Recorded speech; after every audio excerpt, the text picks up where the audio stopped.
13 years of WoW, dude. Nice. Yeah. So let's have a bet. All right, so what's gonna happen first? Is WoW gonna get shut down, you know, like down the line, or is the next Game of Thrones book gonna come out? Ah, zigger. Ah!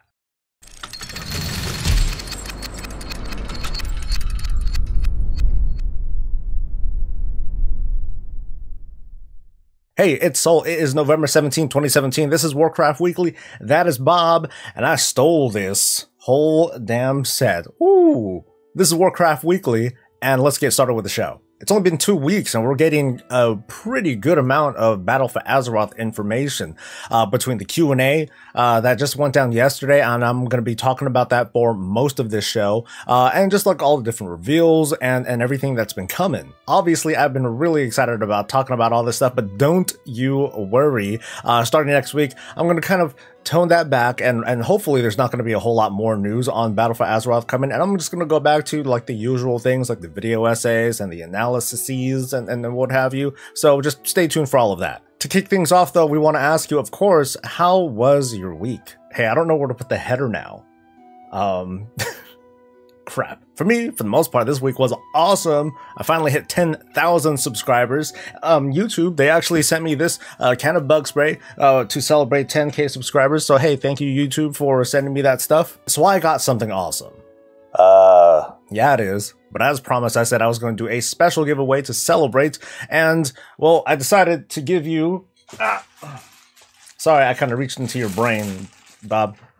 This right here, I'm going to give you the extra goodie bag that I happened to get from Blizzcon. And inside, well, inside is basically, well, it should be like all the stuff that came in there. So you are actually going to get everything that did come in the goodie bag. Okay, yeah, cool. Everything's still in here. Is that the one you threw up into? No, it's not. So to enter this giveaway, all you have to do is leave a comment below and tell me in a non-sarcastic way, why is it that you love the World of Warcraft? One lucky person will be chosen, and this time it's not going to matter whether you live domestically or international. I will send it wherever the heck it needs to go. Of course, I'm going to have a little bit of trouble if you happen to live on a remote island or space. I'm going to take entries until the end of day November 22nd. That's next Wednesday. And even though only one person is going to be chosen, I'm going to take every one of these comments about, you know, why you love the World of Warcraft, and it's going to be part of a special 13th anniversary video that, well, I guess I'm going to be talking about in just a moment. Otherwise, my week was good, and in the background, you might hear Toffee snoring, and this time I'm just going to let him do his thing.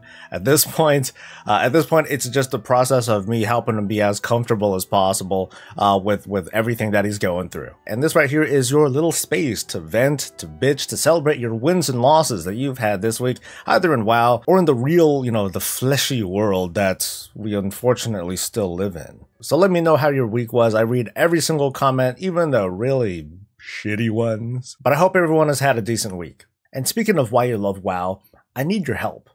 Since like summertime, I've been talking about how I want to put together a really cool anniversary video.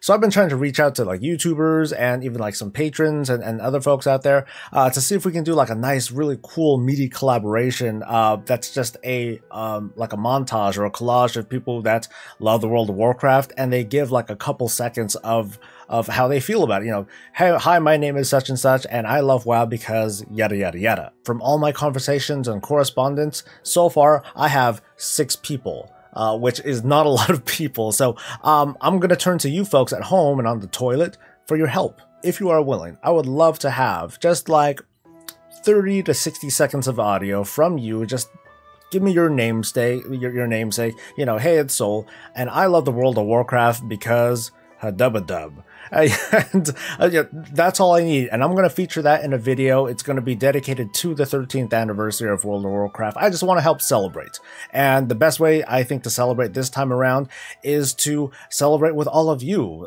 viewers, YouTubers, you know, anyone who watches this stuff. Last year I did one. I did it with just my guild. I thought it was pretty cool and successful. I'll probably have my guildies, I'll probably like force them to do it again. But I'd love to have you folks contribute too. I'm going to have my email address below.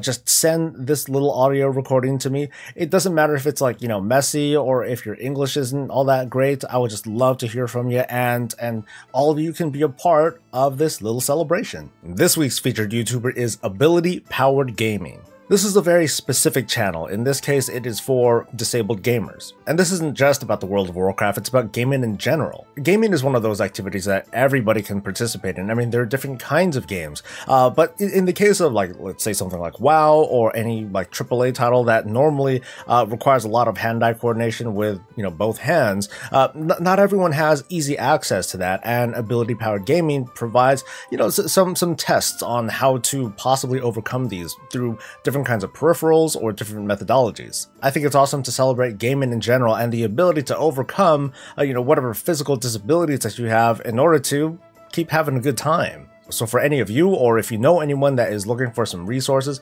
this is one.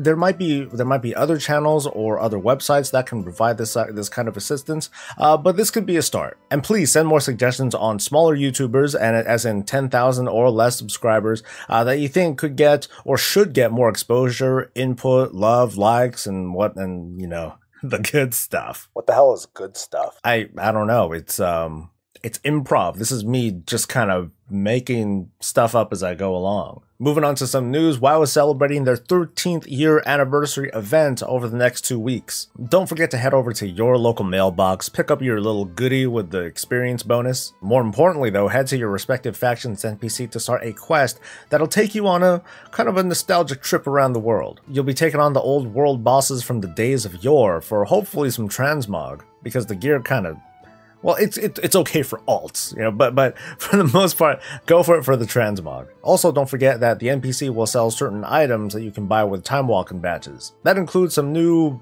stunner shades. That thing's only 200 badges, so don't forget to pick that up. Otherwise, you're gonna have to wait a long ass time to get it. A couple of PvP related hotfixes went through this week as well. Legendaries were adjusted, and players are taking 40% less damage, with the exception of players who were a tank spec. Ooh, that's gotta suck. Actually, it didn't feel that bad. I was in the Black Rook hold arena, that one thing, and I was still tearing people up like pretty decently. Like I guess it just didn't feel all that much different. The point is, of course, to just kind of even out the obvious disparity that was going on. People were just getting bursted down much too quickly out in the world. In the end, though, this is all just a band-aid. With the changes that are coming from Battle for Azeroth, you can simply opt out of PvP altogether. Oh, for real? I didn't know that. Dude, that's like one of the biggest changes coming for WoW. Oh, I was just focused on how you pronounce Teldrassil.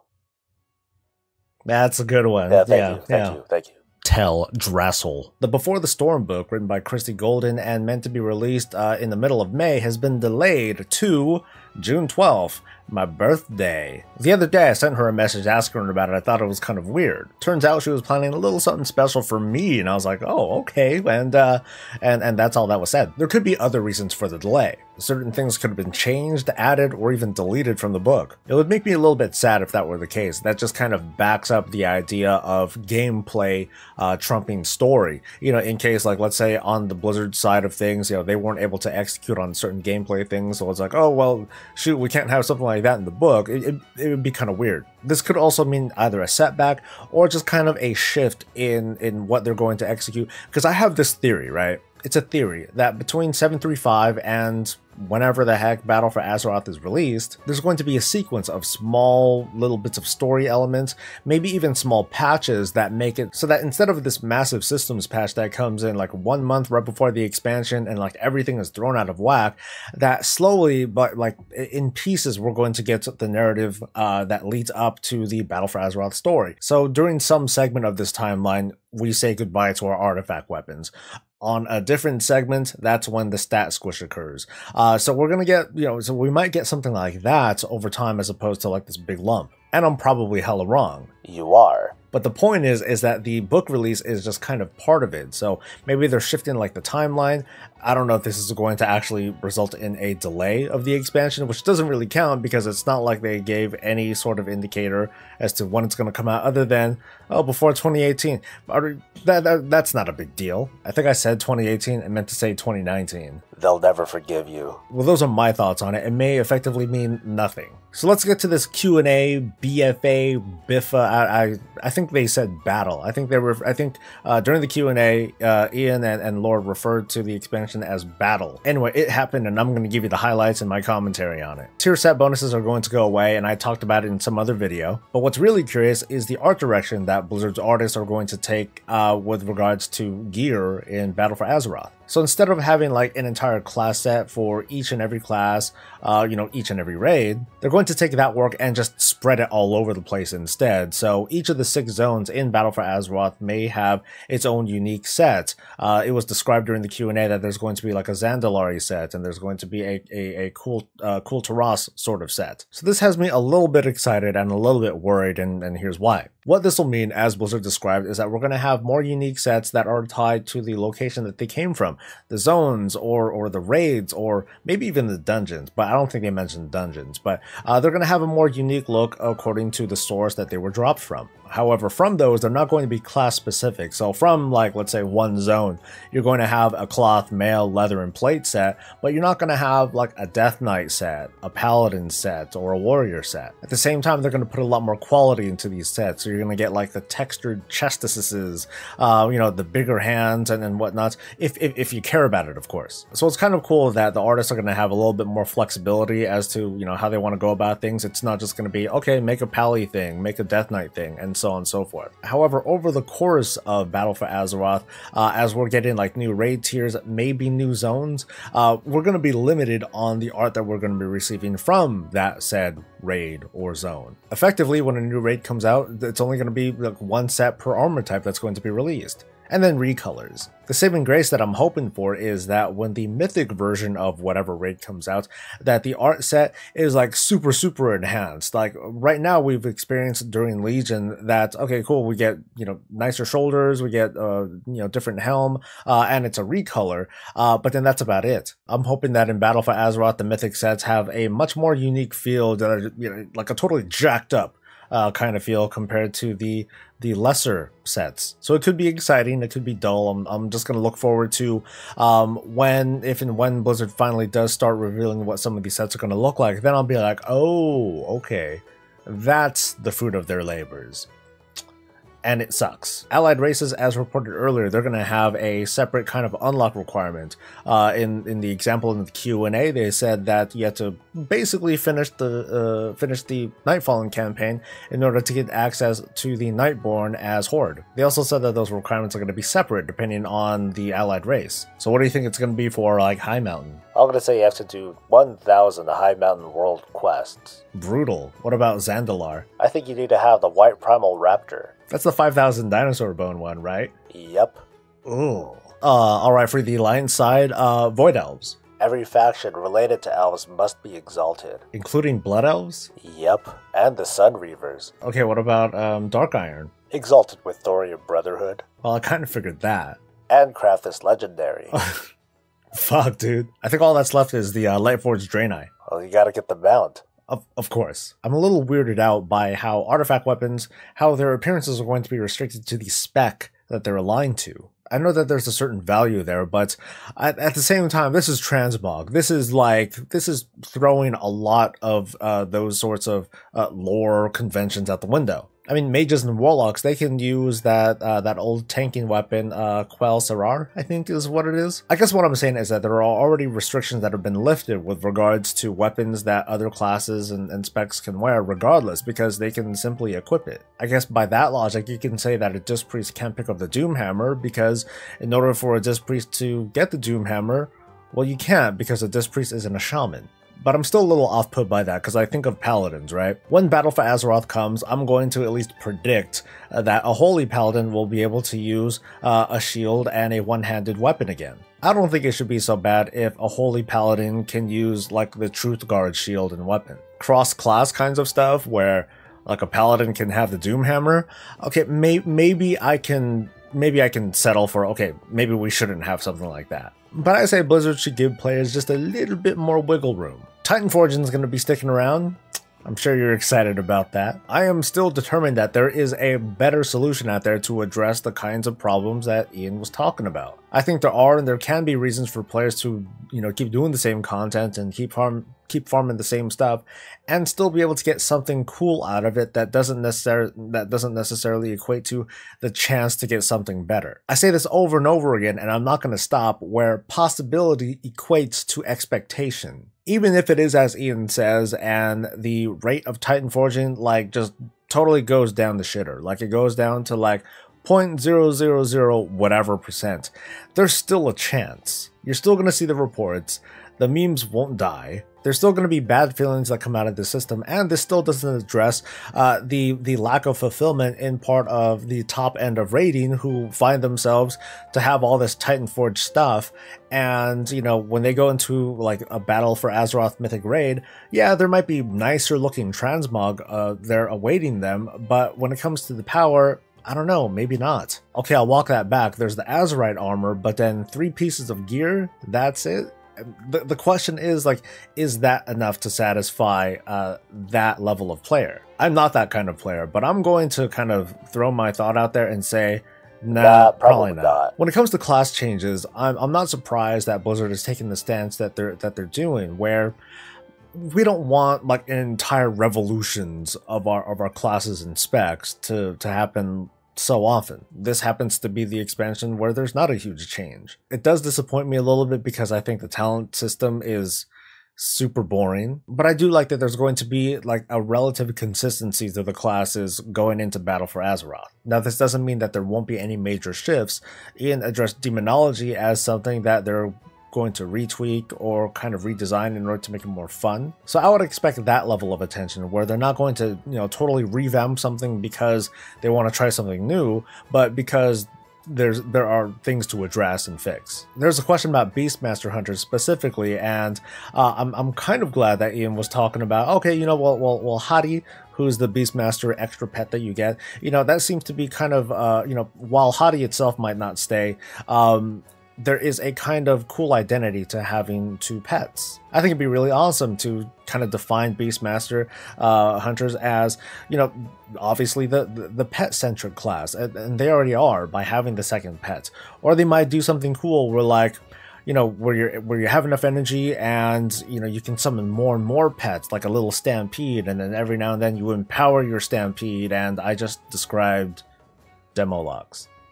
So I take that back, and, well, I just hope that they do cool things with Beastmaster Hunters, because I'm like, dude, that's like one of the few other classes that I bother giving more than a little bit of attention to, so don't screw that up for me. And probably the biggest thing to come out of the Q&A is that the fishing weapon is going to stay. Ooh. So anyone who's forgotten about it, there's a reason to get it. I'm not sure there's going to be a reason to power it up. They might not have that same thing anymore, but, well, we're at the end of the expansion almost, so you might as well start powering it up and getting caught up with stuff. So there's a legendary trinket that everyone is going to eventually get from the end of the Antorus raid called Aman'Thul's Vision. Although we don't exactly know how it's going to drop, it's supposed to be a mystery, Ian said. Maybe it'll automatically loot to everybody in the raid. Maybe it'll come in the mailbox as a special gift. Maybe at the very end of the raid, last boss dead and everything, and an orc peon will just walk up to us, right? And he'll walk up to us carrying a hat. Inside this hat is the trinket. Maybe it'll come in the form of an egg, like those mounts on Argus, where you have to wait like 3 days for it to hatch. In-game days, by the way. So that's today's show, and I really wanted to get into the user comments because so many of you have been, there have been a lot of people that have obviously been coming to the channel in the past week or so, and I'm really grateful. So thank you everyone who's joining, new subscribers and everything. But like I said, I did want to bring up comments. I really just didn't have the time to do it today though. So on next week's weekly, I'm going to focus maybe a little bit more on you folks and kind of your reactions and thoughts to all these things that are coming in Battle for Azeroth. I want to give a very special thanks to those who have been contributing to the channel either through their donations, their sponsorships, or their patronage. And this includes Ken, Buho, Galacticus, Mark, and Calum. Or Callum. I'm so bad at pronouncing like everything. You folks at home and on the toy can contribute as a patron. Being a patron or a contributor lets you lord influence over the course of this channel. So if you wanted to get rid of Bob, you can influence me to do that.